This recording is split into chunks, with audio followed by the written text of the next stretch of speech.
안녕하십니까. 한국회계학회 회장 유승원입니다. 올해도 지난해에 이어 한국회계학회와 한국공인회계사회 그리고 한국회계기준원 공동주관으로 제2회 대학생 회계사례 경진대회를 성황리에 진행하게 되었습니다.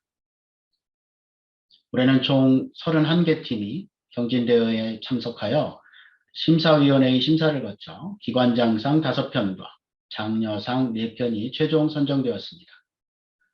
올해 제출된 사례를 보면 사회적인 관심이 많은 무형자산, 분식회계, 부정, 물적 분할, 구조 개선 등 시사성 있는 이슈에 대한 폭넓은 분석이 진행되어 양적으로나 질적으로 많은 발전을 하고 있는 것으로 판단됩니다.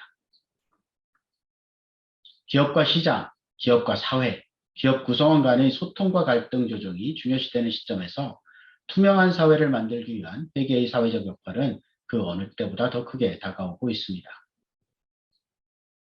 이러한 의미에서 앞으로도 많은 대학생들이 회계의 사회적 역할에 대해 인식하고 투명 사회를 위한 회계 발전의 방향에 대해 모색하는 계기로 사례 경진대회가 발전하기를 기대해 봅니다. 금년에 수상하신 모든 수상팀에게 축하의 말씀을 드리고 아쉽게 수상을 놓쳤지만 사례를 준비해준 모든 팀에게도 감사의 말씀을 드립니다. 또한 사례 선정을 위해 애써주신 심사위원 모든 분들과 경진대회 전체를 진행해주신 송승아 교수님께 진심으로 감사의 말씀을 전하며 인사말을 마치겠습니다. 감사합니다. 오늘 한국회계학회 제2회 대학생 회계사례 경진대회에서 한국공인회계사회 회장상 수상하신 쪼개지마 팀과 적자생존팀께 진심으로 축하의 말씀을 드립니다. 최근 기업의 소액주주 보호 측면에서 이슈가 되고 있는 물적 분할의 문제와 서울 수도권 시민의 중요한 이동수단인 지하철을 운영하고 있는 서울교통공사가 당면한 주요 문제들을 다룬 것은 매우 시의적절하다고 생각합니다. 특히 대학생의 입장에서 전통적인 기업가치 평가의 관점에서 벗어나 현재 이슈가 되고 있는 ESG 측면을 제고해보고자 한 점에서 두 팀의 연구는 큰 의의가 있다고 생각합니다. 한국공인회계사회도 최근 ESG 동향에 맞추어 공인회계사의 역할이 확대될 것으로 기대하고 준비하고 있습니다. 앞으로도 우리 기업과 경제의 지속가능한 발전에 대하여 많은 관심 부탁드리며 이와 더불어 이런 뜻깊은 경진대회를 마련해 주신 한국회계학회에도 감사의 말씀을 드립니다. 수상하신 팀들이 앞날에 밝은 미래가 펼쳐지길 기원합니다. 다시 한번 수상을 축하드립니다. 감사합니다.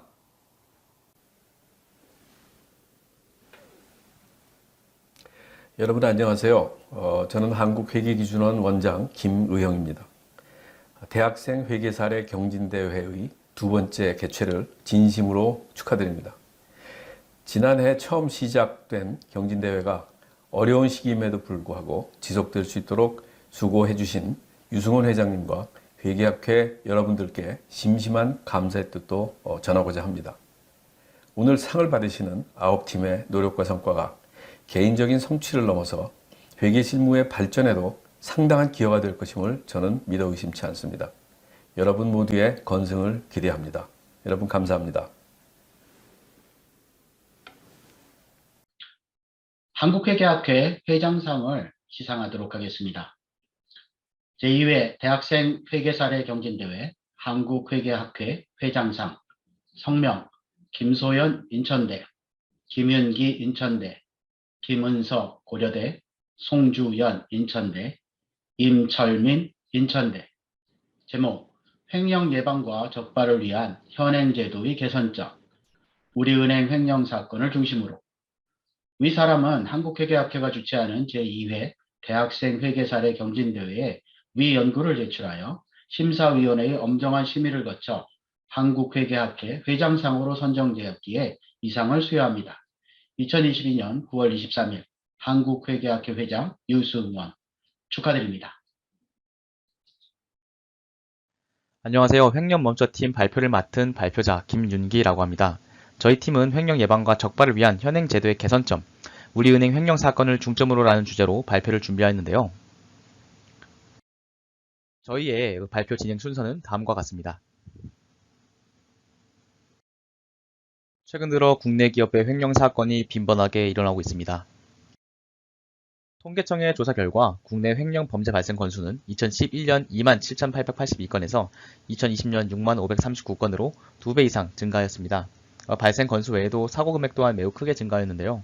금융감독원의 2016년부터 2021년 업건별 유형별 금전사고 현황이라는 자료에 따르면 지난 6년간 5대 시중은행의 금전사고는 무려 163건, 그리고 사고 금액은 1,239억 1천만 원에 달하는 것으로 알려졌습니다. 그 중에서도 최근 발생한 거액의 우리은행 직원 횡령 사건은 국내에 큰 충격을 안겨주고 있는데요. 이번 횡령 사건은 8년간 내 외부 감사에 적발되지 않았는데 2년 전 우리은행은 해외금리 파생 결합증권 손실 사태를 겪었음에도 내부 통제 측면에서 개선이 전혀 이루어지지 않은 것입니다. 횡령은 직접적으로 회사와 주주, 더 나아가 자본시장 전체에 심각한 피해를 끼칩니다. 이에 저희는 본 연구를 통해 우리은행의 내부 통제 제도를 살펴보고 사전에 이를 적발할 수 있는 제도상 개선 방안을 제안하고자 합니다. 본론으로 들어가기 전에 편의를 위해 우리은행 횡령을 한 당사자를 이하 사고자라고 지칭하도록 하겠습니다. 금융감독원의 현장 검사 결과 사고자는 2012년 6월부터 2020년 6월까지 8년간 8회에 걸쳐서 총 697.3억 원을 횡령한 사실을 확인할 수 있었습니다. 횡령 자금의 종류에 따라서 횡령 사고를 크게 세 가지로 나눠 살펴보았는데요. 첫 번째는 2012년 6월 우리은행이 보유하고 있던 주식회사 A사의 출자 전환 주식 23.5억 원어치를 무단으로 인출한 것입니다. 두 번째는 2012년 10월부터 2018년 6월까지 대우 일렉트로닉스 매각 계약금인 614.5억 원을 4회에 걸쳐서 횡령한 것이고, 마지막은 2014년 8월부터 2020년 6월까지 대우 일렉트로닉스 인천 공장 매각 계약금인 59.3억 원을 4회에 걸쳐서 횡령한 것입니다. 이를 통해 사고자는 아주 오랜 기간 횡령 자금의 액수와 관계없이 수시로 자금을 횡령한 것으로 파악이 되고 있습니다. 8년 동안 8회의 횡령 사고가 있었음에도 이를 발견하지 못했던 원인은 개인의 일탈도 문제이지만 횡령을 조기에 발견하지 못하도록 운영되어 온 우리은행의 내부 통제 기능에 문제가 있었기 때문입니다. 따라서 이번 횡령 사고의 개요를 바탕으로 우리은행이 지닌 내부 통제의 취약점에 대해서 알아보고자 합니다. 첫 번째 취약점은 문서 관리가 미비하였다는 것입니다. 사문서와 공문서 모두 위조가 가능했던 것은 수기 결제 방식을 사용했기 때문입니다. 수기 결제의 경우 결제 기록이 남지 않으며 결제 당사자 이외에는 열람이 불가능하기 때문에 기록을 없앨 수 있는 여지가 충분합니다. 만약 전자결제 시스템이 확립되었고 결제 감지가 제대로 이루어졌더라면 결제 과정에서 문제가 발견되었을 여지가 매우 높습니다. 또한 각종 문서들이 전산화되어서 엄격하게 관리되고 있었다면 문서의 은폐 또는 위조가 쉽지 않았을 것입니다. 두 번째 취약점은 OTP, 공인인증서, 법인 직인과 같은 여러 인증수단의 물리적 통제가 미비하였다는 것입니다.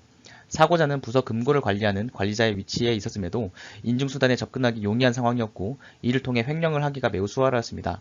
이는 근본적으로 중요한 인증수단 관리에 있어서 업무 분장이 제대로 이루어지지 않았음을 의미합니다. 따라서 인증수단의 통제를 위한 업무 분장과 여러 사람의 승인 후에만 금고에 접근이 가능하도록 절차적 개선이 요구되어지고 있습니다. 세 번째 취약점은 인사관리 측면의 미흡점입니다. 사고자는 10년 이상 동일 부서에서 동일 업체를 담당하였는데요. 이는 다음과 같은 우리그룹 내부통제 규정 제30조에 어긋나는 것으로 보여지고 있습니다. 즉 우리은행에서는 직무분리가 전혀 이루어지지 않았고 별도의 보완적인 통제 장치조차 마련되어 있지 않다는 사실을 해당 사례를 통해서 알 수 있었습니다. 이와 더불어 명령휴가제도의 위반 또한 중대한 취약점입니다. 명령휴가제란 우리그룹 내부통제 규정 제29조에 명시되어 있는 제도인데요. 법인의 중요한 인증수단을 관리하고 있는 사고자 직무의 특성상 명령휴가제는 필수적입니다. 그러나 사고자는 명령휴가를 10년간 단 한 번도 받지 않았고 특히 사고자는 2019년 10월부터 2020년 11월까지 무려 13개월 동안 허위 보고 후에 무단 결근한 전적이 있다는 것이 밝혀졌습니다. 이러한 측면에서 우리은행의 근태관리가 제대로 이루어지지 않았다고 볼 수도 있겠습니다. 마지막 취약점은 거래 모니터링과 내부 감사 과정의 미흡입니다. 원래는 대규모 자금 및 주식 출고의 모니터링 시스템이 작동하는 것이 당연합니다. 그러나 본부 부서 자행명의 통장에 거액 입출금 거래가 이상거래 발견 모니터링 대상에 포함되지 않았기 때문에 횡령이 조기에 적발되지 않았습니다. 또한 대우 일렉트로닉스 매각 계약금이 예치된 은행 자행명의 통장 잔액의 변동 상황이나 은행이 보유하고 있는 출자 전환 주식의 실제 여부에 대한 부서 내 자점 감사가 실시되지 않았다고 합니다. 지금까지의 우리은행 횡령 내역과 취약점들을 살펴보면 총체적으로 내부 통제 제도를 운영하는 과정에서 중대한 문제점이 있다는 것을 알 수 있습니다. 이와 같은 내부 통제 운용 실패 사례들이 맞물려 600억 원대의 횡령사고라는 큰 결과를 만들어낸 것입니다. 즉 내부 통제 제도의 근본적인 한계는 그 운용 과정 자체에 있음을 해당 사례를 통해서 알 수 있었습니다. 우리은행과 반대로 다른 은행은 현행 제도를 어떻게 운영하는지 알아보기 위해서 비교 은행을 설정하여서 분석을 진행해 보았습니다. 22년 3분기 ESG 등급 조정에 따르면 우리은행의 지배구조 부분 ESG 등급이 B에서 C로 하향 조정된 것을 볼 수 있습니다. 이와 대조적으로 제1은행 같은 경우에는 2020년과 2021년, 2022년 연속적으로 지배구조 부분에서 A+ 등급을 받은 것을 볼 수 있겠는데요. 따라서 우리은행과 SC제일은행의 지배구조 등을 비교하면서 어떠한 부분에서 큰 내부 통제 차이점이 발생하였는지 알아보도록 하겠습니다. 먼저 지배구조 및 보상체계 연차보고서상의 지배구조 현황을 비교함으로써 내부 통제에 대한 감시가 적절하게 수행되었는지 알아보고자 합니다. 첫째로 감사위원회 구성을 살펴보면 우리은행의 감사위원회는 사회이사 2명과 감사위원회로부터 권한을 위임받아 감사를 실시하는 상임 감사위원 1명으로 구성되어 있습니다. 반면 SC제일은행의 감사위원회는 3명 모두 사회이사로만 구성되어 있는 것을 볼 수 있습니다. 둘째로 감사 보조조직의 차이를 살펴보겠습니다. 우리은행 감사위원회 보조조직으로는 검사실이 존재하고 검사실의 인원은 22년 1월 기준으로 82명으로 구성되어 있습니다. 반면 SC제일은행은 2011년 10월 정관을 개정해서 상근 감사위원이 아닌 감사본부장을 임명하고 감사본부장과 감사부를 감사위원회의 직속기관으로 배치하여서 경영진과 독립적으로 직무를 수행할 수 있도록 하였습니다.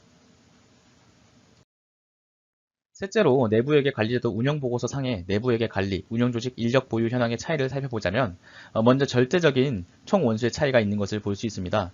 자산 총액이 415조인 우리은행의 경우 총원이 110명인 반면 자산 총액이 86조인 제일은행의 경우 총원이 131명입니다. 자산 총액이 5배 정도 차이가 있음에도 불구하고 오히려 제일은행의 내부 통제 담당자 수가 많은 것을 확인할 수 있습니다. 다음으로 내부회계 담당 인력의 평균 경력 월수의 현저한 차이를 살펴볼 수 있겠습니다. 감사위원회의 내부회계 담당 인력의 평균 경력 월수를 비교해보자면 우리은행의 경우 31개월인 반면에 제일은행의 경우에는 평균 144개월임을 확인할 수 있습니다.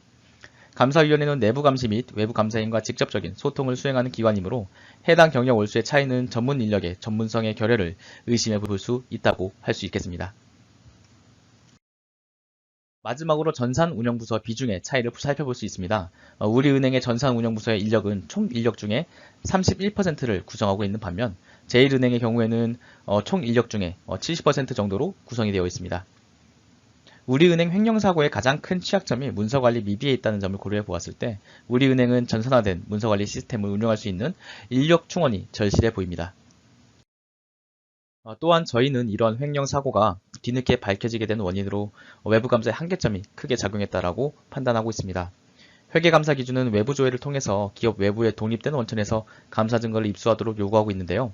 하지만 대우 일렉트로닉스의 채권단 지분 중 우리은행이 5.37%를 가지고 있습니다. 그렇기 때문에 감사 기준에서 요구하는 중요한 외부 증거 중 하나인 금융기관 조회서를 작성하고 회신하는 그 당사자가 우리은행 본인이 됩니다.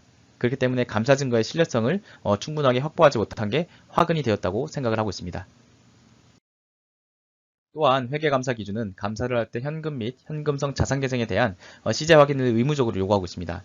하지만 개별 재무제표상 우리은행의 자산 총액은 약 400조 원, 횡령 금액은 약 700억 원으로 전체 자산의 0.0175%밖에 해당하지 않습니다.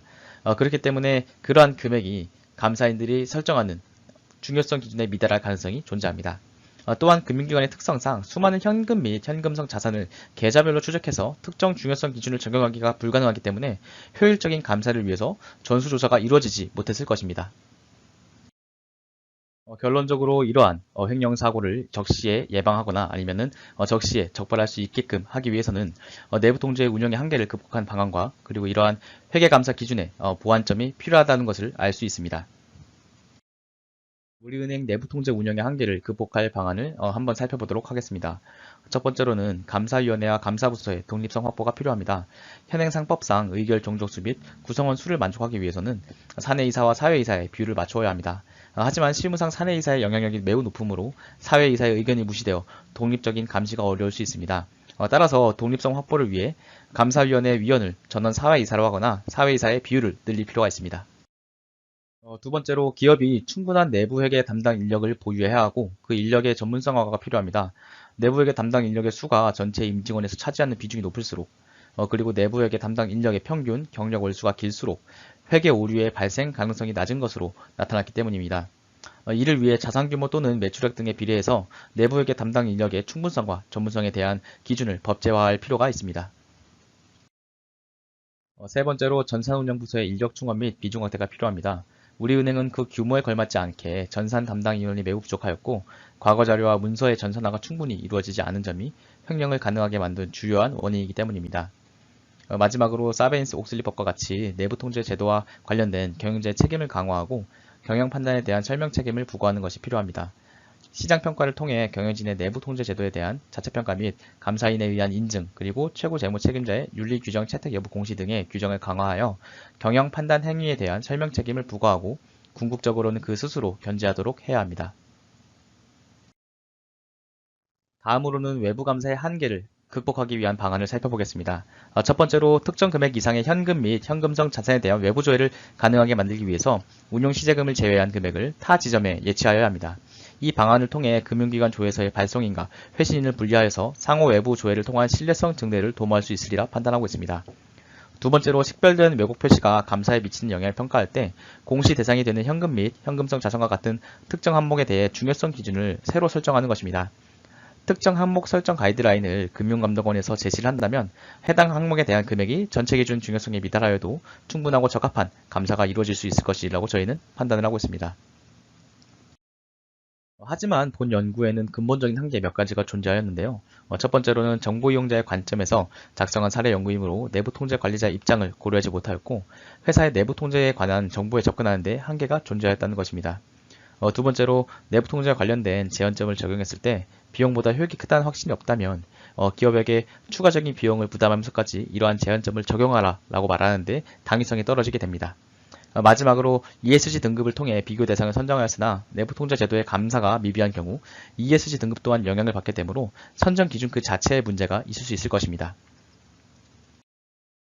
위와 같은 한계점들에도 불구하고 본 연구에는 다음의 가치가 있다고 저희는 판단을 했습니다.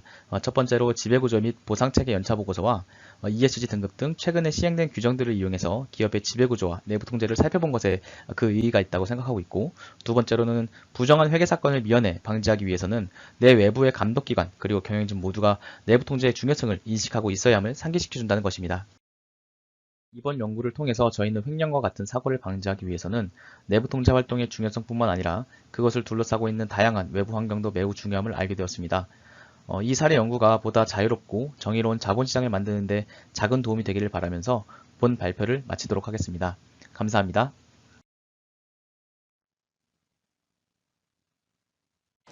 제2회 대학생 회계사례 경진대회 한국공인회계사회 회장상 소속 서울여자대학교 성명 안지원, 신유정, 김지향, 조아라, 임고은 제목 서울교통공사의 미래 지속적인 구조 개선 요금제 개편과 사회적 가치 재평가의 관점에서 위 사람은 한국회계학회가 주최하는 제2회 대학생 회계사례 경진대회에 위연구를 제출하여 심사위원회의 엄정한 심의를 거쳐 한국공인회계사회 회장상으로 선정되었기에 이 상을 수여합니다.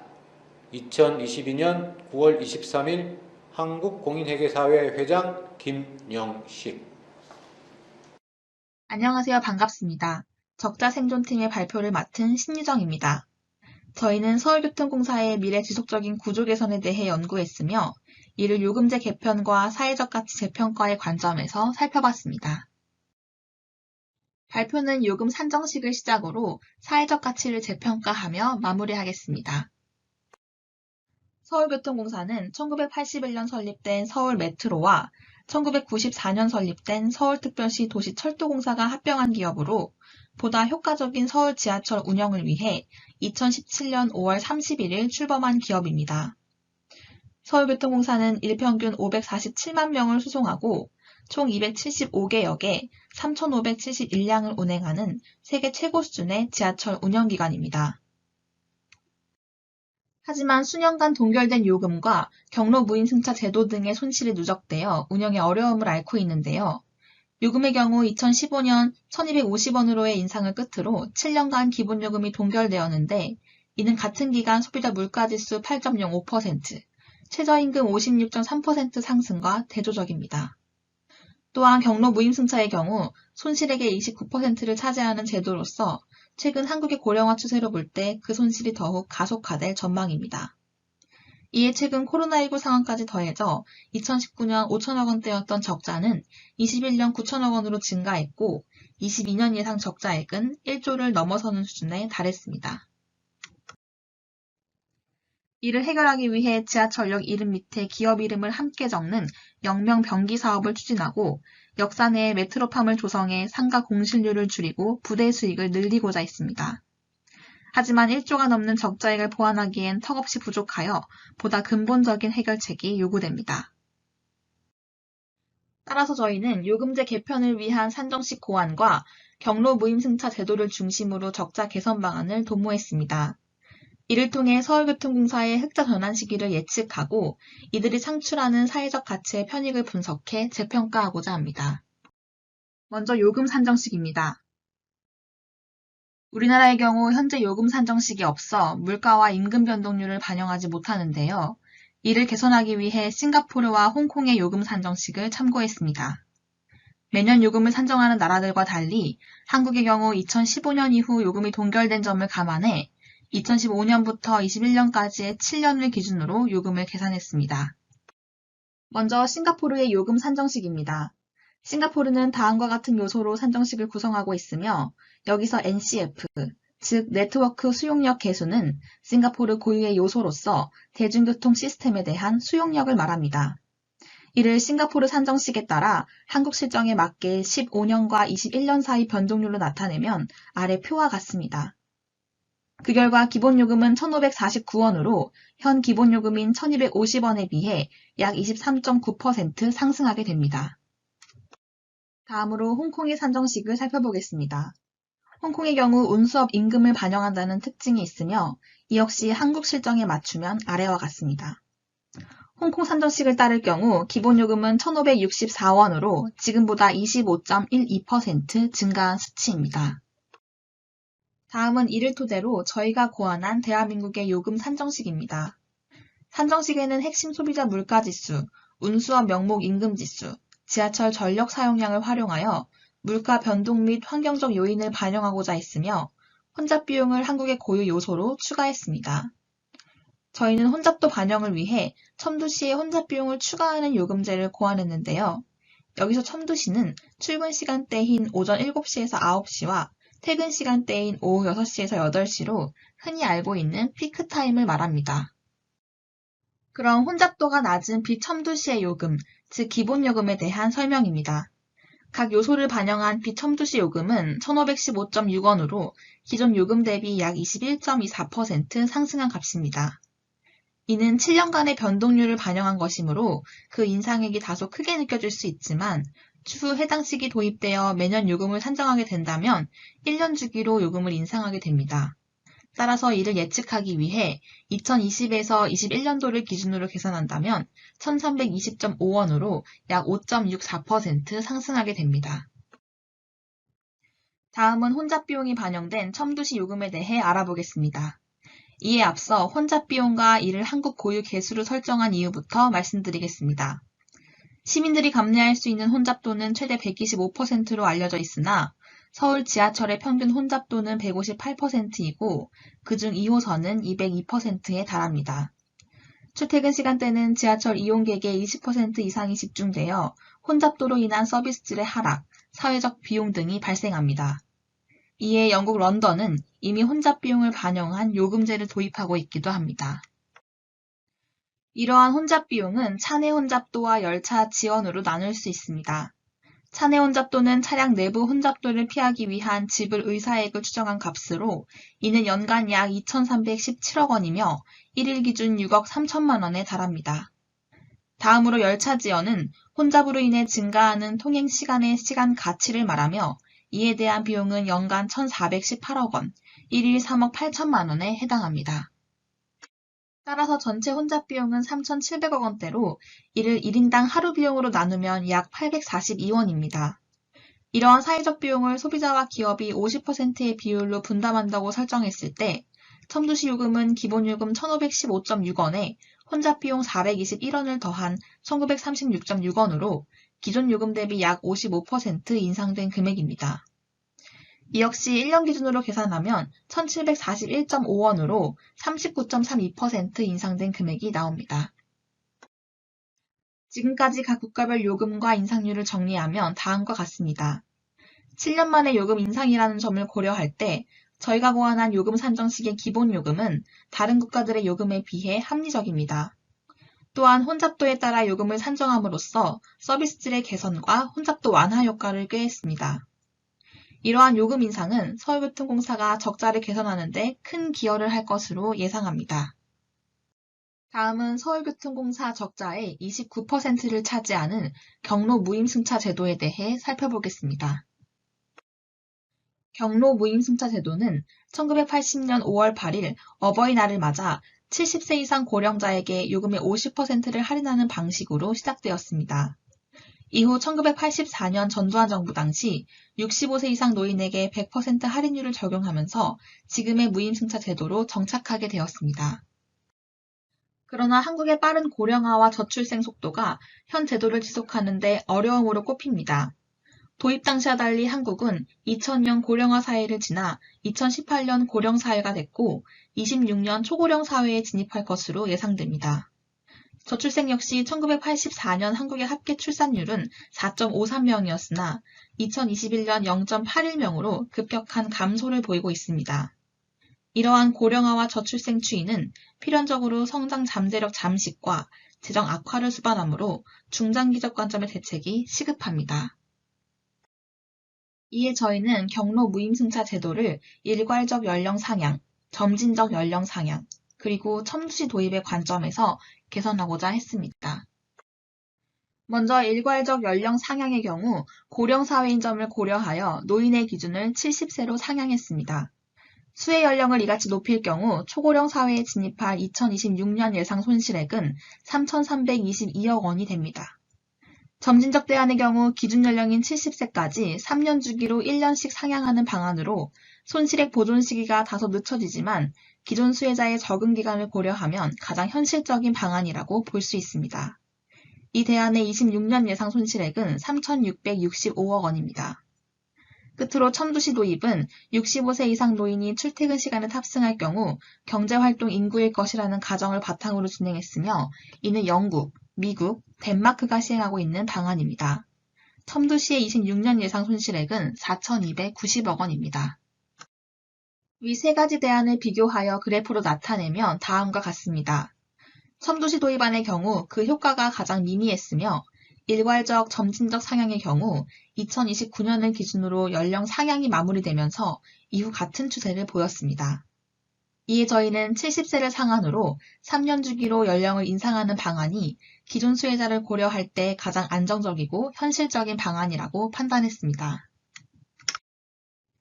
이제 앞서 도출한 요금식과 경로 무임승차 대안을 바탕으로 서울교통공사의 재무제표 분석과 흑자 전환 시기를 살펴보겠습니다. 먼저 기존 서울교통공사의 재무제표입니다. 유동비율과 당좌비율, 그리고 부채비율 등이 지속적으로 악화됨을 알 수 있습니다. 유동비율의 경우 21년 대폭 상승했는데 이는 유동자산 확보를 위해 부동산을 매각하고 공사채를 발행했기 때문입니다. 성장성 역시 계속된 적자 행태를 보이고 있어 서울교통공사의 수익 구조가 취약함을 알 수 있습니다.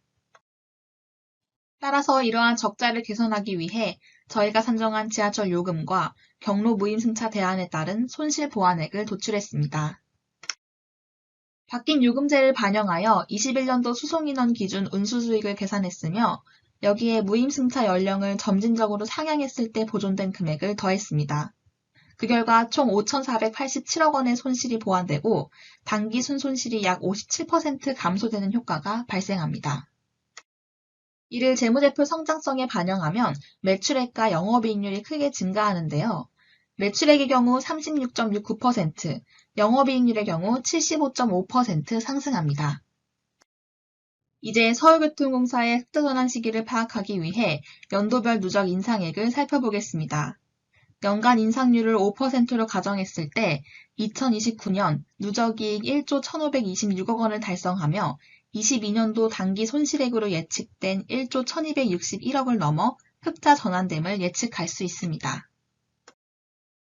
마지막으로 서울교통공사의 사회적 가치를 재평가해 보겠습니다.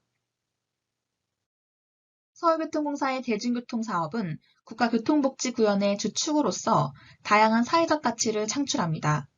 그러나 환경, 안전, 사회공헌 등에 기여한 비재무적 활동의 성과는 기업의 가치평가에서 배제되기 쉬운데요.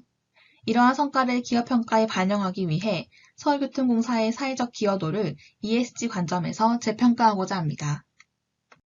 먼저 환경 분야입니다. 환경의 대표적인 지표이자 다양한 정책과 연관이 깊은 온실가스의 경우 지하철 이용이 도로교통보다 최대 6배의 저감 효과를 보입니다. 온실가스의 단위 비용은 톤당 51달러이며 지하철 이용으로 저감된 양은 하나로 약 190억 원입니다.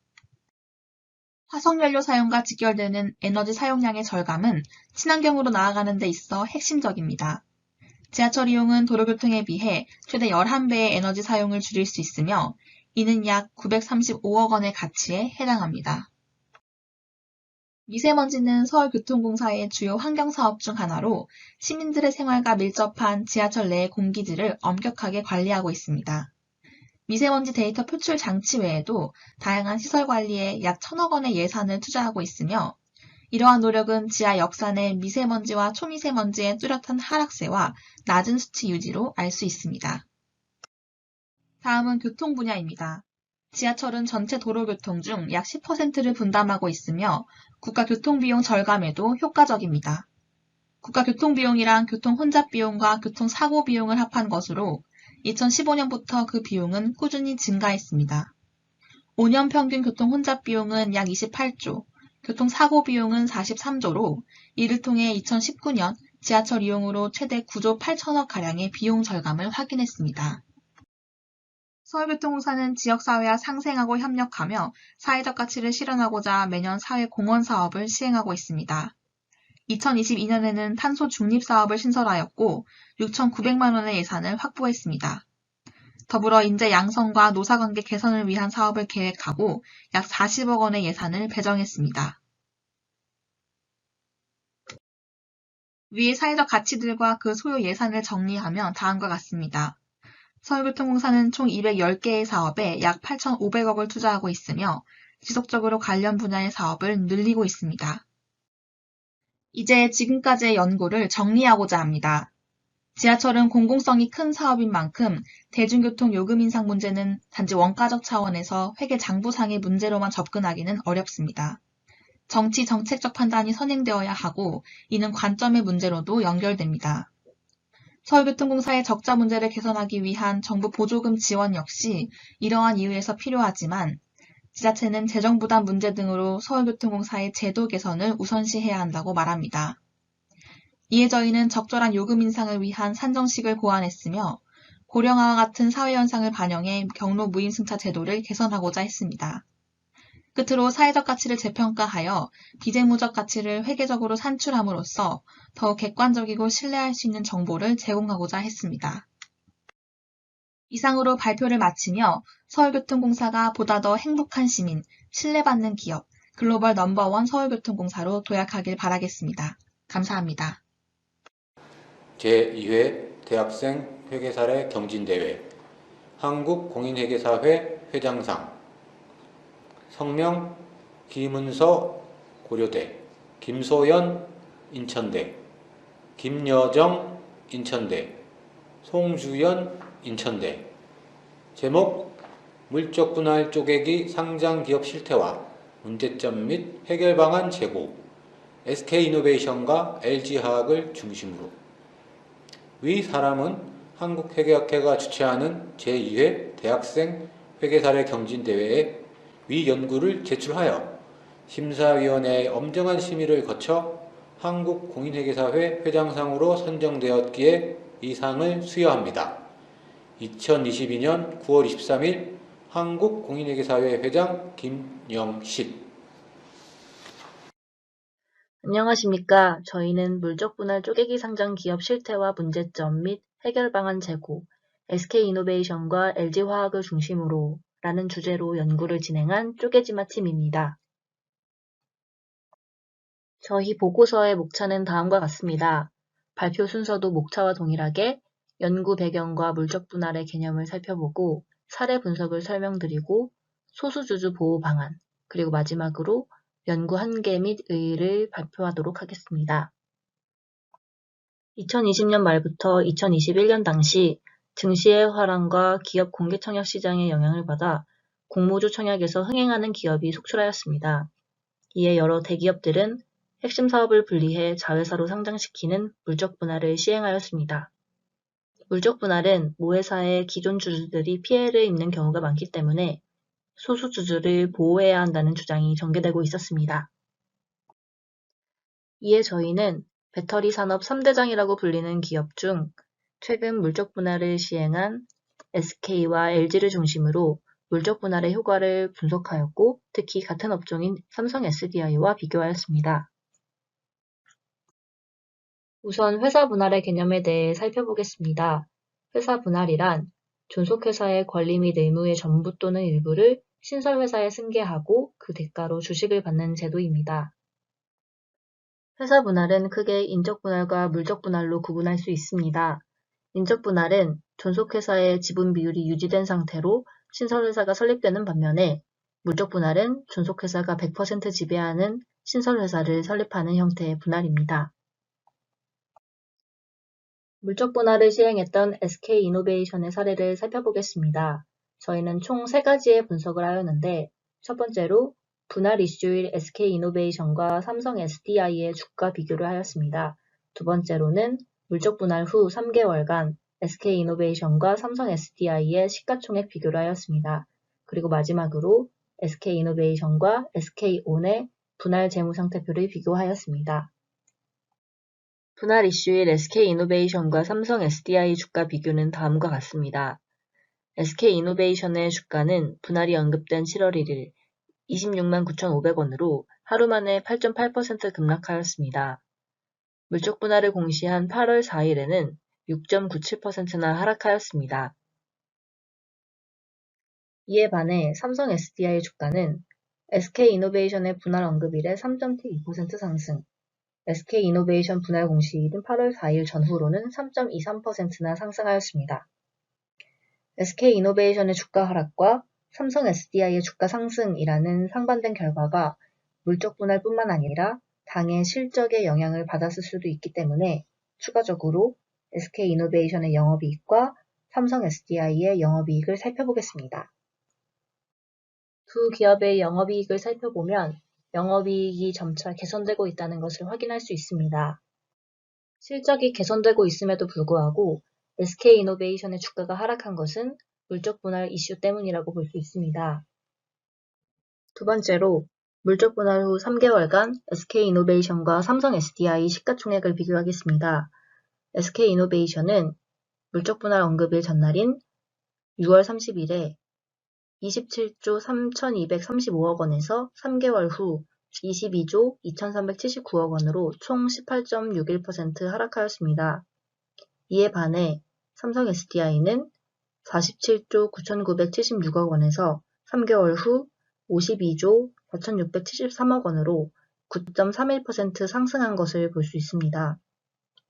3개월간 두 기업의 시가총액 차이를 비교해 봤을 때 SK이노베이션의 주가 급락에 따른 주주의 직접적인 재산 손해가 얼마나 컸는지 알 수 있습니다. 세 번째로 SK이노베이션과 SK온의 분할 재무상태표를 비교하겠습니다. 2021년 1분기 기준으로 SK온은 물적 분할을 단행하며 SK이노베이션의 총 자산의 25%를, 현금 및 현금성 자산은 73%, 그리고 사채 및 장기 차입금은 31%를 가져가게 됩니다. 이를 종합해보면 총 매출액 중 6%에 해당하는 SK온은 물적 분할 덕분에 기존 기업의 총 자산의 25%를 가져가고 현금 및 현금성 자산은 73%를, 하지만 사채 및 장기 차입금은 오직 31%만 가져가서 부채의 상당 부분을 SK이노베이션에 남기고 가는 모습을 볼 수 있습니다. 두 번째 사례로 LG화학을 살펴보겠습니다. 총 3가지 비교를 진행하였는데 첫 번째로는 LG화학의 분할 공시일 기준으로 LG화학과 삼성 SDI 주가를 비교하였습니다. 두 번째는 LG에너지솔루션의 상장일 기준 LG화학과 삼성 SDI 주가를 비교하였습니다. 마지막 세 번째로는 LG에너지솔루션 상장 직후 3개월간의 LG화학과 LG에너지솔루션의 평균 시가총액 및 지분가치를 비교하였습니다. LG화학 분할 공시일 기준 LG화학과 삼성 SDI 주가를 비교하겠습니다. 물적 분할 공시 2일 전부터 공시일까지 3일간 LG화학의 주가 등락률은 무려 9.4%가 하락하였습니다. 공시 다음 날인 9월 18일에 주가가 반등하는 모습을 보였지만 그 다음 거래일은 다시 5%가 하락하며 하락 추세를 보여주었습니다. 이처럼 물적 분할 공시 과정에서 LG화학의 주주들은 주가 하락으로 인해 지분 가치가 훼손되었음을 확인할 수 있었습니다. 비교를 위해 같은 기간 동안에 삼성 SDI 주가를 살펴보면 주가 등락률은 약 2.2%가 상승한 것을 볼 수 있습니다. 이처럼 물적 분할과 그 공시로 인해 LG화학의 주가가 유의미하게 하락한 것을 볼 수 있습니다. 두 번째 비교로 LG에너지솔루션의 상장일 기준 LG화학과 삼성 SDI 주가를 비교하겠습니다. 상장일 전후로 주가는 하락과 상승을 반복하였고 상장 다음과 그 다음 거래일에는 곧바로 회복하는 모습을 보여주었지만 상장일에는 무려 주가가 54,000원이나 하락하며 8.13% 하락이라는 등락률을 볼 수 있었습니다. 같은 기간 동안 삼성 SDI 주가는 5거래일 내내 하락과 보합을 반복하는 모습을 보였습니다. 5일간 등락폭은 무려 약 14.4% 하락임을 볼 수 있었습니다. 올해 초 주식장이 좋지 않은 영향도 있었고 현금이 모두 공모주인 LG에너지솔루션에 몰렸기 때문에 모회사인 LG화학뿐만 아니라 경쟁사 삼성 SDI의 주가에도 영향을 미친 것으로 볼 수 있습니다. 마지막으로 LG에너지솔루션 상장 직후 3개월간 LG화학과 LG에너지솔루션의 평균 시가총액 및 지분가치를 비교해 보도록 하겠습니다. 분석 기간 동안 자회사의 평균 시가총액은 약 102조 원가량으로 자회사에 대한 모회사의 지분 비율인 81.84%를 고려했을 때 모회사가 보유한 자회사 주식의 지분 가치만 약 83.5조 원입니다. 그러나 동일 기간 LG화학의 평균 기업 가치는 약 38.5조 원입니다. 이는 83.5조 원의 절반에도 미치지 못한다는 것을 볼 수 있습니다. 정리해보자면 물적 분할은 존속회사의 기업가치 하락과 비지배주주의 주주가치 훼손을 초래하고 기존 비지배주주로 하여금 신설회사에 대한 주주로서의 권리 행사를 원천적으로 불가능하게 합니다. 이뿐만 아니라 지배주주의 지배력 강화에 유리하게 작용함으로써 공정하지 못한 증권시장을 초래합니다. 이처럼 물적 분할은 소수주주들의 권익을 침해할 수 있기 때문에 이를 방지하기 위해 현행 제도를 보완할 수 있는 방안과 그 한계점을 살펴보고자 합니다. 상장의 수요를 낮출 수 있는 방안으로서 트래킹 주식이 있습니다. 트래킹 주식은 특정 사업 부문이나 자회사의 실적에 주가를 연동시켜 배당을 실시하는 주식입니다.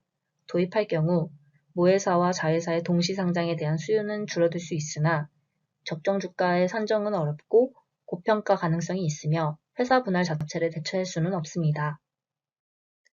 소수주주의 의견을 수용할 수 있는 방안으로서 비지배주주 다수결 동의 제도가 있습니다. 특수관계인 간의 거래를 하기 위해 그 특수관계인을 제외한 주주들의 다수결이 있어야 한다는 제도입니다.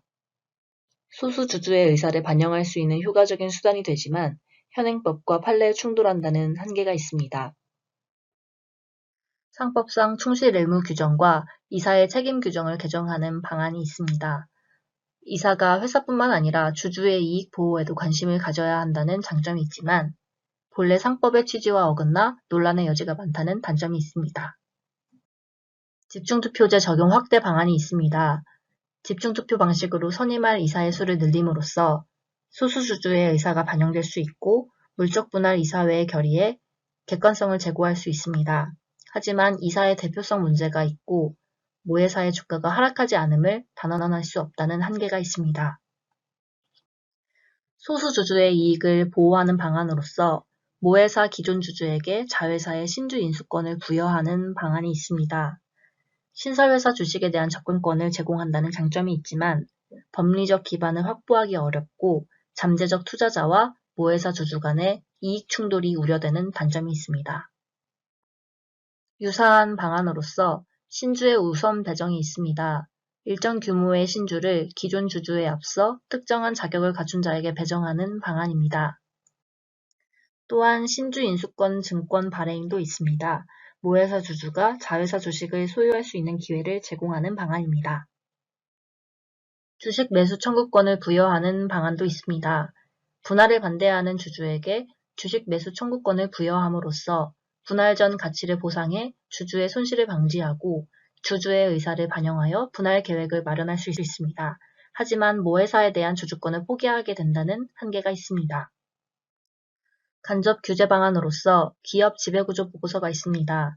소유 구조 변경 시 회사 스스로 주주 보호 정책을 마련하고 없는 경우 이유를 설명하도록 하는 방식입니다. 상장 기업이 자율적으로 경영 투명성을 개선하도록 유도할 수 있지만 강제성이 없다는 한계가 있습니다. 또한 상장 제한의 방안도 있습니다. 모회사가 주주 보호 노력을 다하는지 평가하고 미흡할 경우 금융위원회에서 상장을 제한하는 방안입니다. 상장 기업이 자율적으로 경영 투명성을 개선하도록 유도할 수 있지만 질적인 평가를 판단하기 쉽지 않고 형식만 지키면 통과할 여지가 있기 때문에 한계가 존재합니다. 마지막으로 본 연구가 지닌 한계와 의의를 말씀드리겠습니다.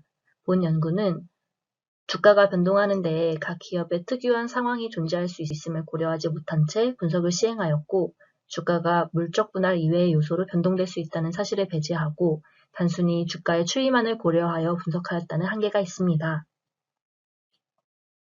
위와 같은 한계에도 불구하고 본 연구가 시사하는 바는 첫째, 같은 업종 내의 회사들을 비교함으로써 물적 분할이 기업에 미치는 영향을 뚜렷하게 비교하였습니다. 둘째, 소수 주주들을 보호하기 위한 방안을 다양하게 살펴보았습니다. 셋째, 건강한 지주회사 체제를 제고해 볼 수 있었습니다. 넷째, 물적 분할 후 소액 주주 보호 방안이 안정적으로 작동한다면 더욱 공평한 공모주 청약이 시행될 수 있을 것이라 기대할 수 있습니다.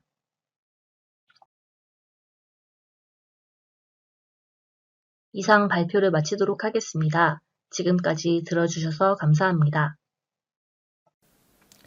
제2회 대학생 회계 사례 경진대회 한국회계기준원 원장상 경기대학교 박희선, 윤영인, 이학현, 마민혁, 정민재. 위 사람은 한국회계학회가 주관하는 제2회 대학생 회계 사례 경진대회에 위 연구를 제출하여 한국회계기준원 원장상으로 선정되었기에 이 상을 수여합니다. 2022년 9월 23일 한국회계기준원 원장, 한국회계학회 회장. 안녕하십니까. 일다보니 회계머리팀의 발표를 맡은 경기대학교 경영학과 이학현입니다. 발표를 진행하기에 앞서 여러분들께 저희 팀의 발표 컨셉을 설명해 드리려고 합니다. 저희는 무형자산 회계 처리에 따른 기업가치의 변화 분석을 더욱 재미있게 설명하기 위해 여러분을 엔터테인먼트 산업의 잠재적 투자자로 가정하여 일종의 투자 설명의 컨셉으로 발표를 진행하려고 합니다. 그럼 지금부터 발표 시작하겠습니다. 자, 일다보니 회계머리의 투자 설명회에 오신 여러분들 환영합니다. 오늘의 추천 종목은 엔터테인먼트 산업입니다. 다음과 같은 타임테이블을 준비해봤습니다. 첫째, 왜 지금 엔터산업에 투자해야 하는지. 둘째, 엔터산업의 수익 구조는 어떻게 구성되어 있는지. 셋째, 엔터산업에 투자할 때 왜 무형자산에 집중해야 하는지에 대하여 개발비, 전속계약금, 영업권을 바탕으로 설명할 예정입니다. 놓치지 말고 따라오셔야 합니다. 자, 그렇다면 왜 지금 엔터테인먼트 산업에 집중해야 할까요?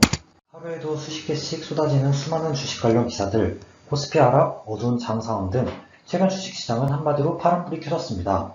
그렇지만 이러한 기사들과 같이 현재 집중해야 하는 것은 바로 엔터테인먼트 산업입니다. 코로나로 주춤했던 엔터테인먼트 산업이 2022년에 새로운 국면을 맞이했습니다. 이미 BTS, 블랙핑크로 전 세계를 장악한 K-팝은 새로운 아티스트들의 탄생과 성공으로 그 위력을 확대해 나가고 있습니다. 한마디로 그들을 키워낸 엔터테인먼트사는 이 애처로운 주식시장의 빨간맛을 보게 되는 것입니다. 그렇다고 코로나로 인해 엔터테인먼트 산업이 전부 침체되었냐고요? 아닙니다. 코로나 이후 음반 판매량은 이전의 같은 기간에 비하여 34.6%나 증가했습니다. 업계에서는 당초 팬데믹 이후 공연 시장이 침체되면서 일종의 보복 소비로 인한 일시적인 증가라고 평가하였으나 실제 2022년 음반 판매량은 전년도보다 더욱 증가할 것으로 예상됩니다. 특히 비교적 최근 자료인 2022년 9월 6일의 기사에서는 JYP의 음반 매출이 전년도보다 21% 증가할 것이라는 전망이 보고되었습니다. 또한 코로나 이후 엔터테인먼트 산업의 수익 구조가 더욱 다양해졌습니다. 기존 엔터테인먼트 산업의 수익 구조에서 탈피하여 오프라인에서뿐 아니라 온라인에서의 수익 창출도 부가적으로 기대할 수 있게 되었습니다. 즉, 엔터테인먼트 산업은 코로나19 사태로 위축되었던 경제활동이 재개되면서 수혜를 볼 수 있는 업종의 주식인 리오프닝주 혜택을 받고 있습니다. 자, 그렇다면 과연 정말로 리오프닝주라는 수식어가 어울리는지 코로나 전후 3사의 주가 변화와 수익 현황에 대해 알아볼까요? 금융 플랫폼을 통해 지난 5년간 3사의 월말 주가를 기준으로 60개의 월봉 차트를 확인해본 결과 지속적으로 천천히 상승해오던 엔터 3사의 주가가 2019년 하락세를 보이다가 코로나19가 터진 2020년도 상반기에 모두 하한가를 기록한 것을 알 수 있었습니다. 그러나 2021년부터 서서히 다음과 같이 우상향하는 모습을 보이며 위드 코로나 시대에 도입하며 최근 3사 모두 최고 상한가를 기록하였습니다. 팬데믹 이후에도 국내외에서 축적된 팬덤을 바탕으로 팬덤 특유의 비탄력적인 수요에 콘서트 관련 보복 수요까지 더해져 더욱 확장된 K-팝 시장, 바로 지금이 주목하셔야 할 때입니다. 다음은 엔터테인먼트 각 3사의 코로나 전후 3년간 매출액 현황입니다. 3사의 매출액 규모는 각자 다르지만 연도별로 보았을 때 3사 모두 코로나로 인해 주춤했던 매출액 규모가 2021년부터 다시 회복되는 모습을 보이고 있습니다. 따라서 올해 2022년은 물론 앞으로 엔터테인먼트 3사의 매출액 성장은 기대해볼 만합니다. 또한 실질적인 수익률을 알아보기 위해 매출액 순이익률도 분석해보았습니다. 표에 나타난 수치는 3사의 당기순이익을 매출액으로 나눈 값이며 개발비를 무형자산으로 취급하는 YG의 경우 당기순이익에서 단기에 취득한 개발비를 뺀 금액을 매출액으로 나누어 분석하였습니다. 그래프를 보시면 알 수 있듯이 매출액 순이익률 역시 3사 모두 그간 수치에 비해 크게 증가하였습니다. 이러한 추세를 미루어 보아 2022년에는 엔터테인먼트 산업이 활성화됨에 따라 더욱 높은 순이익을 기록할 것으로 전망됩니다. 특히 자료를 보시면 알 수 있듯이 JYP 엔터테인먼트의 경우 지속적으로 안정된 매출액 순이익률의 상승을 보여주고 있다는 것을 눈여겨볼 수 있습니다. 다음은 사업 부문별 현황입니다.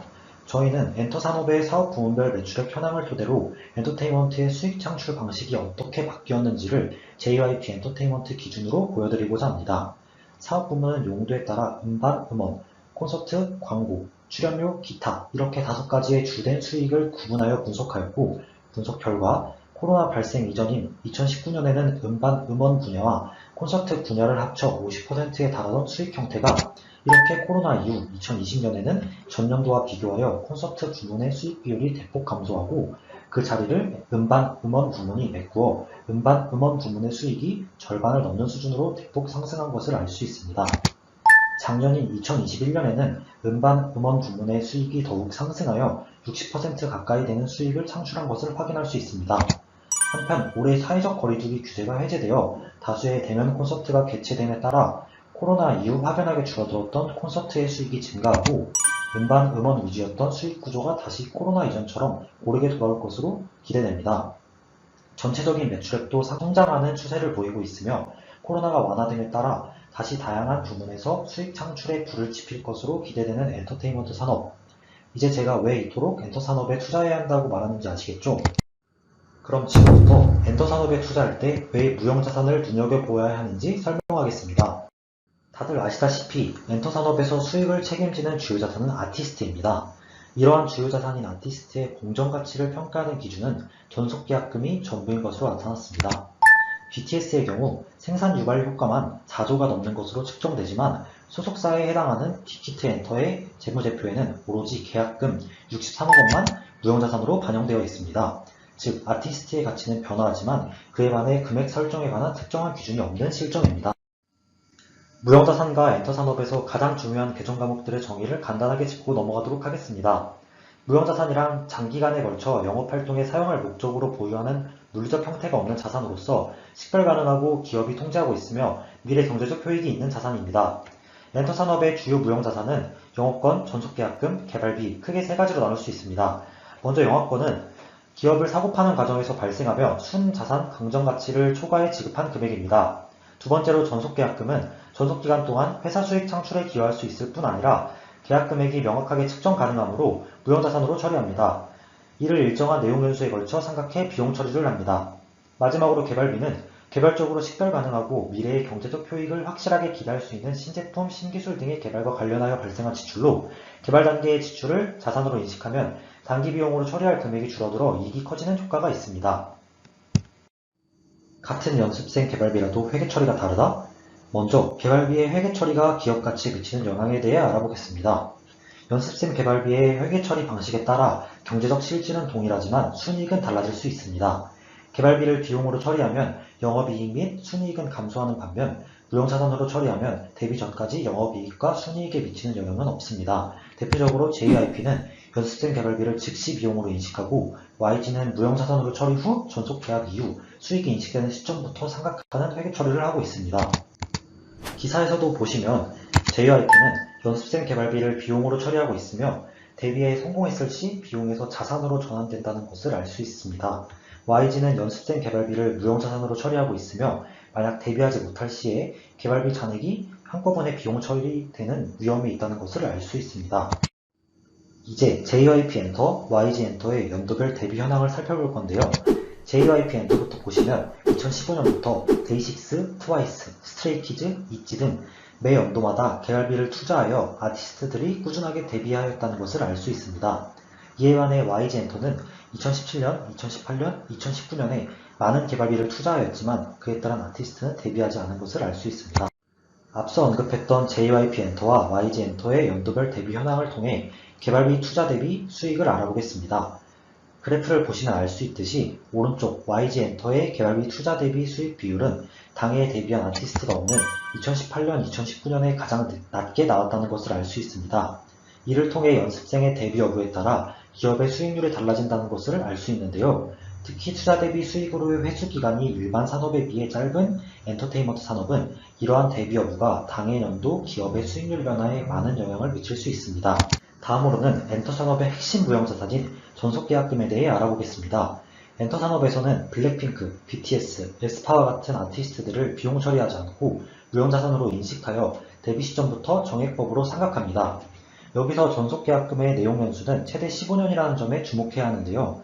아티스트와 장기계약의 성공에 수익을 발생시킬 수 있는 기간이 길어져 기대되는 미래 수익의 현재 가치가 커지더라도 이러한 것들이 기업 가치에 올바르게 반영되지 않는다는 것입니다.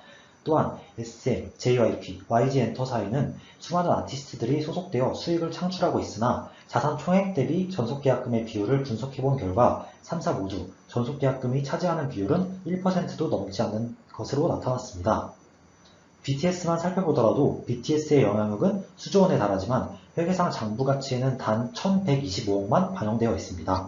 즉, 엔터 산업의 핵심 무형자산인 아티스트의 경우 실제 반영되어 있는 장부 가치에 비해 기사와 같이 더욱더 뛰어난 성장 잠재력을 가지고 있다는 점을 저희는 주목해야 합니다.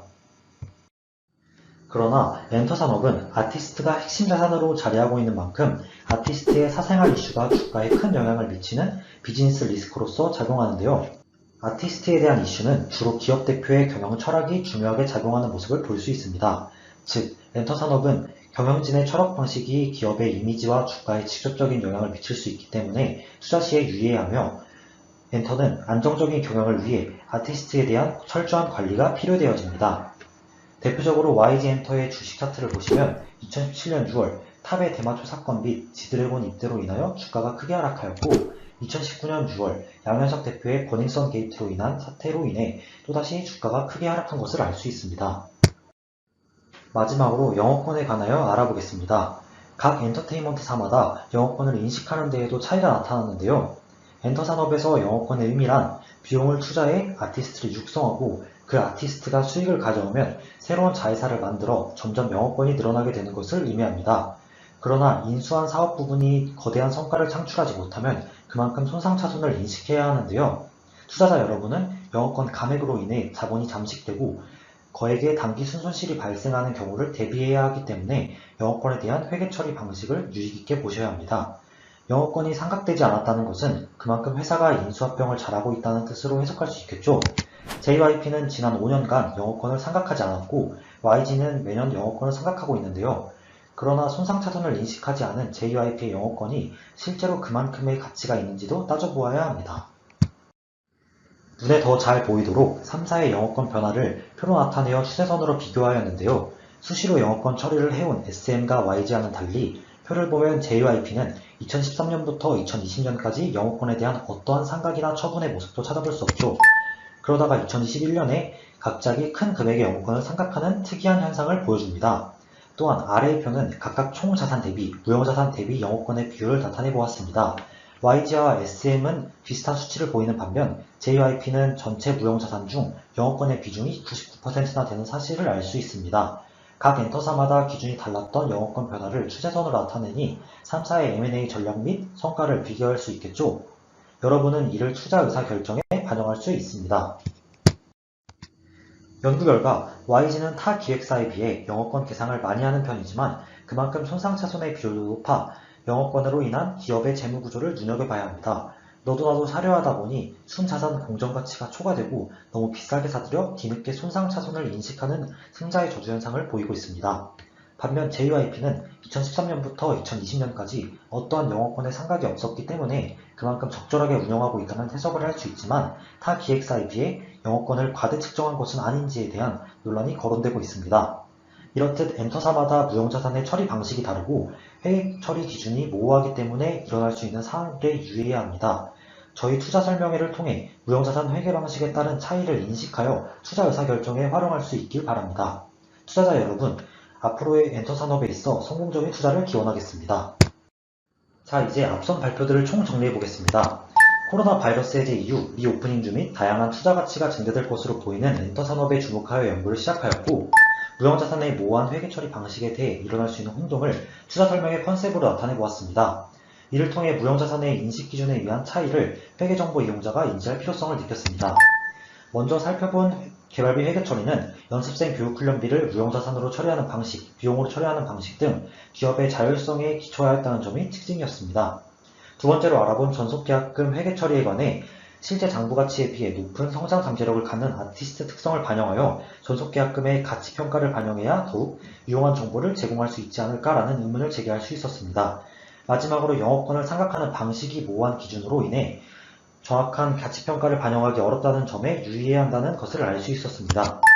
앞선 문제들로 인해 회계정보 이용자는 엔터산업에 투자할 때 유의를 해야 하며 회계처리 기준을 명확하게 하는 것이 무엇보다 중요하다는 결론을 내렸습니다. 최근 지적재산권의 중요성, 브랜드 가치의 의미가 확대되면서 무형자산의 중요성은 점차 커지고 있습니다. 투자자 역시 기업 내 무형자산에 관한 정보를 정확히 파악해야 합니다. 저희 일다보니 회계머리 팀은 본 연구를 통해 무형자산의 회계처리 기준에 대한 모호성으로 인하여 발생하는 투자자의 혼란을 방지하며 엔터테인먼트 산업의 무형자산 인식 논란에 대한 문제를 제기하는 기회를 가지게 되었습니다. 지금까지 발표를 맡은 일다보니 회계머리의 이학현이었습니다. 감사합니다.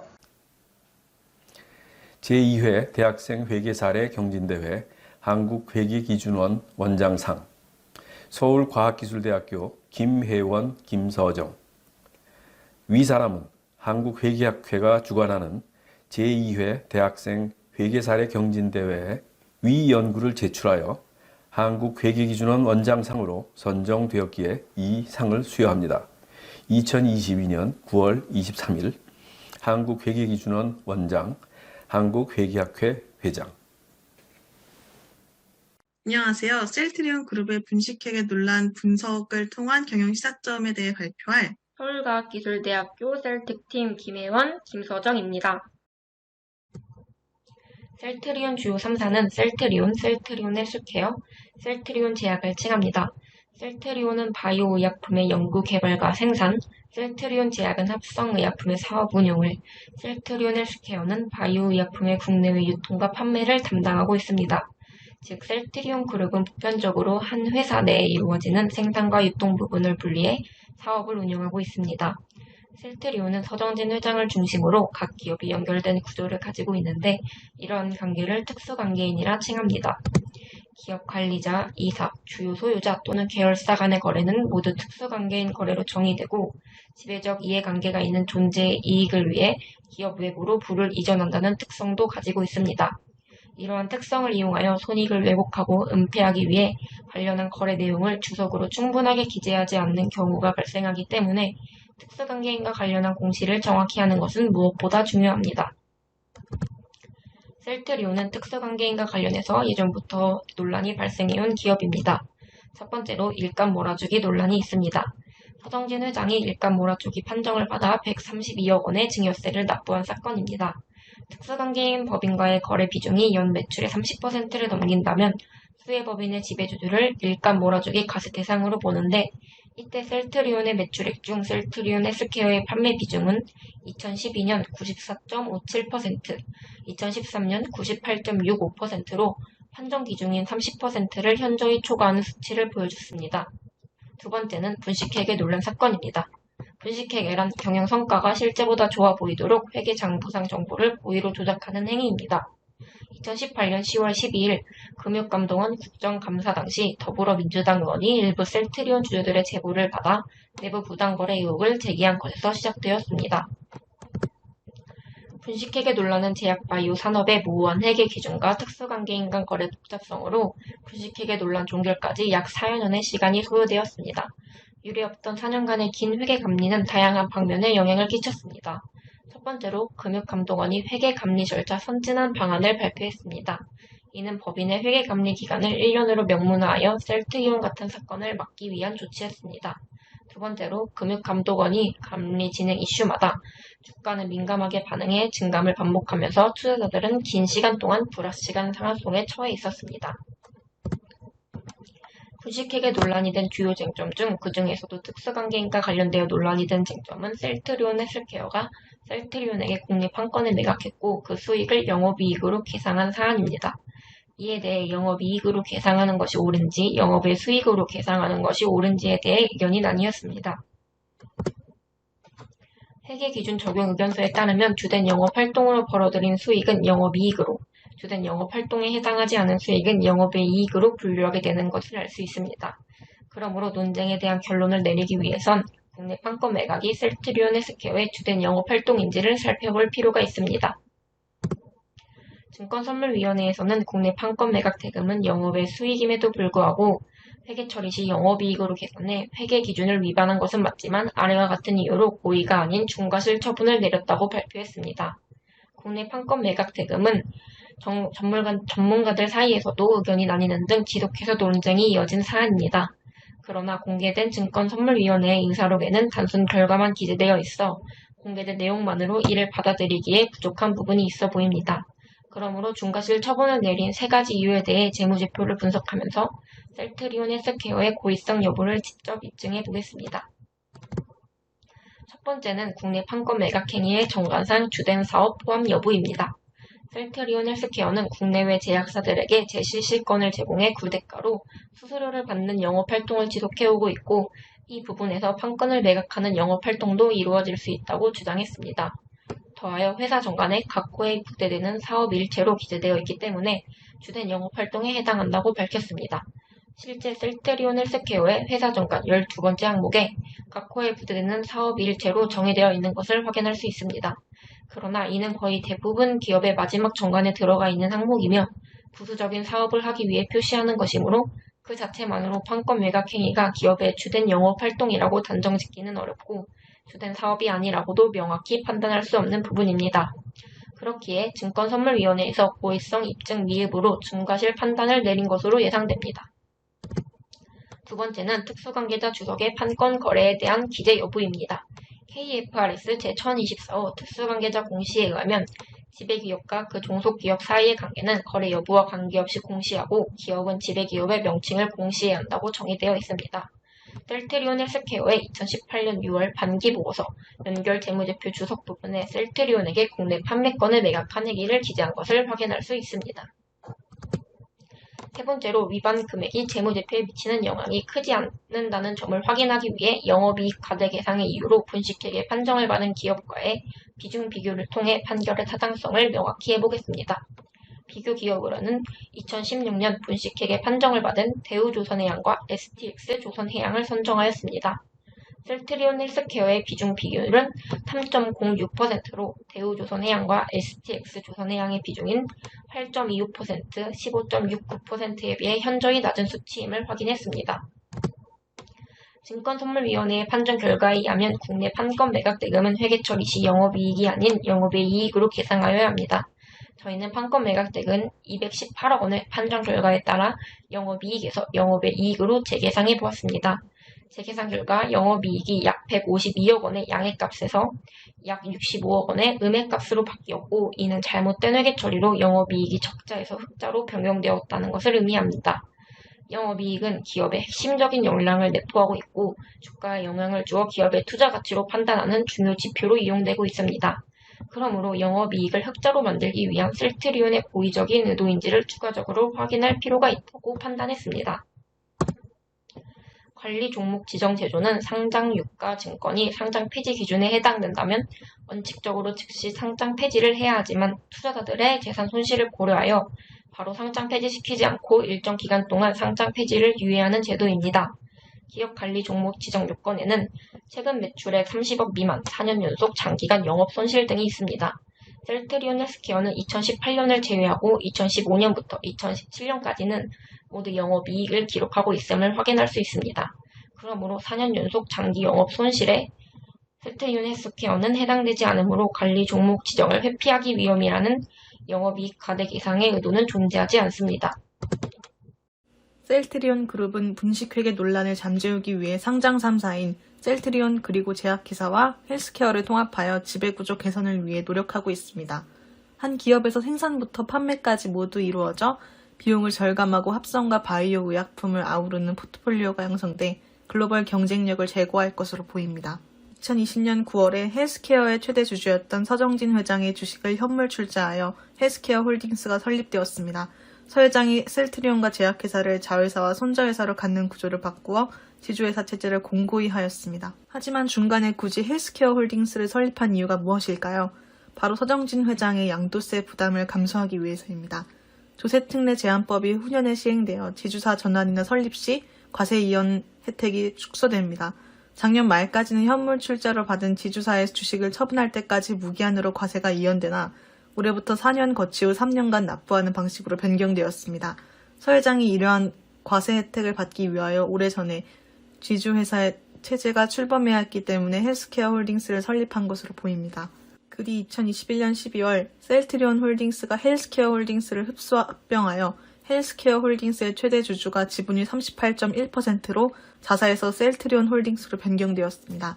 본 합병은 양도세 부담 완화와 함께 서 회장의 아들들의 상속을 고려한 결과로 해석됩니다. 핵심인 셀트리온의 서 회장의 낮은 지배력을 지분이 높은 다른 상장사와의 합병으로 보완하려는 것으로 보입니다. 원래는 이번 합병에 셀트리온 스킨큐어도 포함되었으나 주식 매수 청구권에 의해 배제되었습니다. 주식 매수 청구권이란 중대한 결의사항에 반대하는 주주의 주식을 회사가 매수하도록 청구하는 권리인데요. 이 규모가 기업이 감당 가능한 수준을 넘으면 기업은 합병을 포기합니다. 스킨큐어의 경우 주식 매수 청구권 금액이 500억을 초과하여 이번 합병에서는 배제되었습니다. 그 후 현재 앞두고 있는 것은 홀딩스 안에 있는 셀트리온과 제약회사 그리고 헬스케어의 합병입니다. 상법 제434조에 의하면 합병과 같은 특별 결의사항은 주주총회에 출석한 주주의 3분의 2 이상과 발행 주식 총수의 3분의 1 이상을 부합해야 합병이 이루어지는데요. 셀트리온의 주요 주주인 셀트리온 홀딩스와 아이온 그리고 국민연금 합하면 발행 주식 총수의 3분의 1을 넘기 때문에 이들의 찬성을 얻으면 합병 가능성을 높일 수 있습니다. 하지만 본 합병의 변수는 소액주주입니다. 셀트리온 3사의 소액주주 비율은 적지 않아 이들이 합병에 반대하면 합병이 지연될 가능성이 있습니다. 그러므로 소액주주가 합병의 중요한 존재임을 인식하고 이들의 동의를 얻는 것이 우선 과제입니다. 합병은 주가가 상승세일 때 추진해야 주주들의 동의를 얻기 수월하지만 합병을 추진할 당시 주가는 지속적인 하락세였어서 주주들이 비대위를 구성해 주가 부양을 위한 요구사항을 제출하며 거세게 항의했습니다. 이에 셀트리온 그룹은 자사주 매입, 현금 배당과 같은 주주 친화 정책을 시행했는데요. 올해 1, 2월에 셀트리온 1,800억, 헬스케어 900억의 자사주 매입 계획을 공시하였습니다. 그럼에도 주가는 지속적으로 하락하여 작년 12월 20만원대이던 셀트리온의 주가는 2월 28일 종가를 기준으로 15만원 선까지 하락했습니다. 원인으로는 스태그플레이션으로 인해 주식시장이 둔화되어 있었고 자사주 매입만 했을 뿐 소각으로 이루어지지 않아 언제든 시장에 다시 나올 수 있어 주가 부양의 한계를 보인 것으로 예상됩니다. 소각하지 않은 자사주를 합병이 우호적인 주주에게 팔면 합병 의결권이 강화되기에 주주 가치 제고가 아닌 의결권 강화 목적이었다는 비판을 받았습니다. 하지만 셀트리온 그룹의 이러한 행보는 신중해야 합니다. 과거에 서 회장이 분식회계로 소액주주에게 폐를 끼치고 이득을 보려 한다는 비판을 받은 적이 있기에 서 회장에게 유리한 방향으로 인수합병이 진행된다는 논란이 나오는 것을 경계해야 합니다. 매입한 자사주를 되파는 행위에 신중을 가하고 자금 조달을 위해 자사주 매각을 결정하거나 소각이 이루어지지 않는 행위에 대해 그 이유를 정확히 밝혀 주주들을 이해시켜야 합니다. 그 외에도 셀트리온 3사의 합병이 완료된다면 헬스케어와 제약회사에 판매하는 금액을 매출액으로 계상하지 못해 합병 셀트리온의 매출액이 현저히 줄어 현재의 셀트리온 3개 기업 매출 합산액보다 적을 수 있다는 우려도 나오고 있습니다. 이를 타파하기 위해 합병으로 미래가치가 제고된다고 설득하는 것이 셀트리온 그룹의 과제입니다. 이어서 회계에 대한 시사점입니다. 이번 감리가 4년이나 걸린 이유는 신산업의 회계 감리업계에 기업과 금융당국의 입장 차이가 발생했기 때문인데요. 이를 해결하기 위해서는 산업 특성을 고려한 회계 지침이 필요합니다. 회계감사위원회에서 2018년 개정한 수주산업 특별고려사항 지침에 따르면 5개의 핵심 감사사항을 제시하고 이를 우선 고려하여 감사보고서에 기재하게끔 했습니다. 이처럼 바이오 업계를 비롯한 신산업에 유의해야 할 감사사항을 파악하는 것이 중요합니다. 더하여 셀트리온 그룹과 회계감사인 사이의 소통 부족도 이번 논란의 원인 중 하나입니다. 신산업을 운영하는 기업의 경우 감사인과의 소통을 통해 불명확한 회계 처리를 해소해야 하는데요. 회계감사인은 정기적으로 회계 처리에 대한 의문점을 질문하고 감사기업 역시 혼선이 발생하지 않도록 산업 특성에 따른 회계 처리 이유를 알리기 위하여 노력해야 합니다. 이를 위해 기존의 회계 처리 사례가 적은 산업군을 감사할 시 정기적으로 회계 처리 의문점 질의를 분기에 한 번씩 전송하여 신산업에 대한 이해와 소통의 부족으로 인한 문제를 방지해야 합니다. 이번엔 조금 다른 얘기를 해보겠습니다. 2020년 10월에 회계기준원의 특수관계자 거래 공시 여부 중요성에 대한 질의가 올라왔습니다. 배경을 보면 셀트리온 그룹의 사례로 추측할 수 있는데요.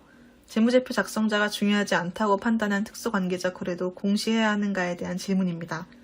이에 회계기준원은 재무정보 이용자의 의사결정에 영향이 미칠 것으로 보이면 공시해야 한다고 답했습니다. 추가 질의로 모든 거래를 공시해야 하는지에 대한 질의가 나왔는데 의사결정에 미칠 영향을 판단하기 어렵기에 모든 정보를 공시해야 한다는 의견과 그렇지 않아도 된다는 의견으로 나뉘었습니다. 이에 회계기준원은 정보가 불분명하여 주요 이용자에게 영향을 줄 것으로 예상되면 중요하다고 판단된다는 답변을 남겼습니다. 그 뒤 2021년 6월 금융감독원에서 2022년도 재무제표 중점심사 회계 이슈를 발표했습니다. 이 중 5단계의 모형에 따른 특수관계자 수익 인식도 포함되어 있었습니다. 셀트리온 그룹과 관련한 특수관계자 공시에 대한 질의와 그 이듬해 금융감독원에서 특수관계자에 대한 수익 인식을 중점적으로 심사한다는 것으로 미루어 보아 특수관계자 공시와 관련한 뚜렷한 기준이 나오지 않는 것으로 보이는데요. 이러한 명확하지 못한 기준은 회계 처리에 혼란을 더함으로 신속한 정립이 필요한 것으로 보입니다. 참고를 위하여 2022년 기준 25대 바이오 기업이 가장 많은 미국의 특수관계자 공시를 살펴보겠습니다. 미국은 US 갭을 사용하고 있는데 여기에서는 특수관계자 거래에 대한 전체 공시를 요구하고 있습니다. 재무제표의 특수관계자 금액에 대한 별도 공시는 US 갭에서는 의무가 아니지만 미국 증권거래위원회인 SEC에서는 대차대조표와 손익계산서 그리고 현금 흐름표에 별도로 특수관계자 거래 금액을 공시할 것을 요구하고 있습니다. 온전하게 정착하지 못한 회계 기준은 기업, 투자자, 금융당국들에게 혼란을 안겨주고 이는 건강한 기업 활동과 투자의 불안정함을 더할 수 있습니다. 구체적인 특수관계자 공시 및 신산업 회계와 관련한 기준의 정립으로 투명한 재무정보 제공과 재무 건전성 향상을 제언하는 바입니다. 지금까지 셀트리온 그룹의 분식회계 논란 분석을 통한 경영 시사점에 대하여 알아보았습니다. 발표를 들어주신 분들께 감사드립니다.